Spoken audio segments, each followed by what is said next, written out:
I just had to let you know you're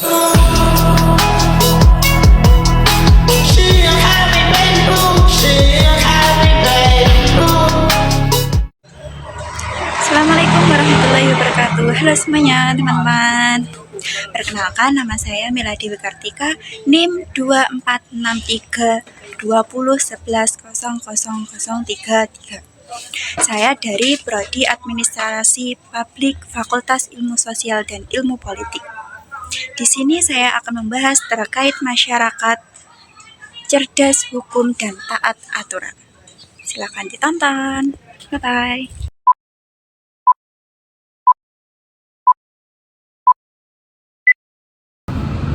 Apa sih masyarakat cerdas hukum?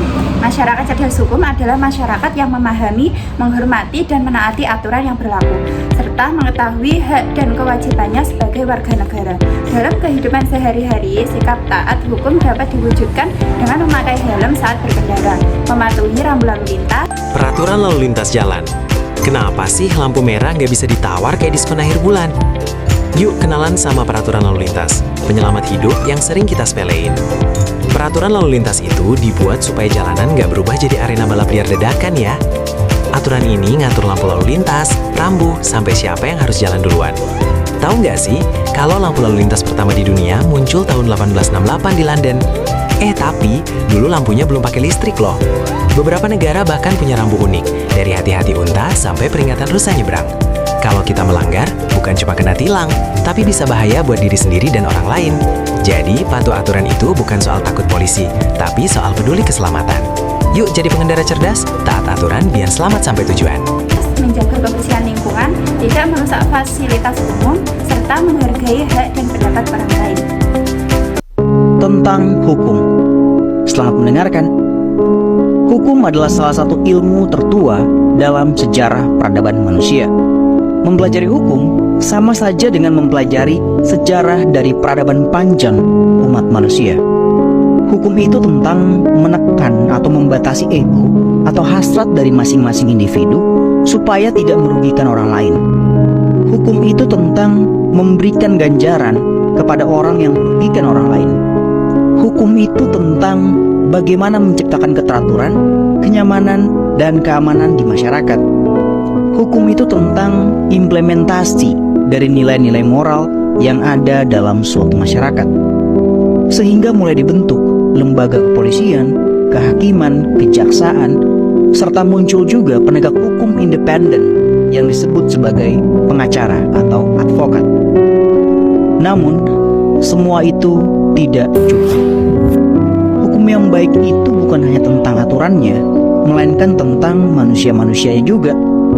Korupsi, penyelewengan dalam jabatan, proses penegakan hukum yang berbelit-belit, itu semua tentang manusianya. Ibarat hukum adalah sebuah kapal, manusia adalah nahkodanya yang akan menentukan kemana kapal akan berlayar. Untuk menciptakan nahkoda terbaik, maka pendidikan adalah segalanya.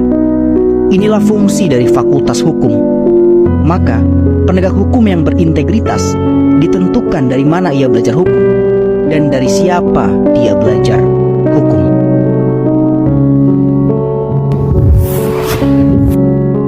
Hukum dibuat untuk menciptakan ketertiban, keamanan, dan keadilan, dan kenyamanan. Jika semua orang menaati aturan, kehidupan akan lebih tertib dan harmonis.